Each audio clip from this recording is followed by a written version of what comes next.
রাজা কেমনি শিক্ষা দিতেছে। এখন তাইনে আমার এই ছবিটা দেখে তাইনেরও বিচার করা। আমরা 8 নাম্বার বুথে, হেরা সবাই জানে আমার 8 নাম্বার বুথের হেরা কার্যকর্তা মাথার লোকেরও জিঙাই দেখো আমি যে কেউ লগে ঝগড়া করছি না কেউ রিয়াল করছি, তাইনেরও জিঙাইব।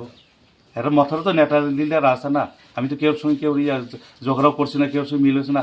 8 নাম্বার বুথটা আমরা ভালো করে বুট ওই বুট কাস্টিং করে ভালো করে বুট হয়েছে, নিরাপত্তা, কেউর সঙ্গে ঝগড়াও নাই। এই জিনিসের রাত্রেবেলা এই ঘটনা হলো।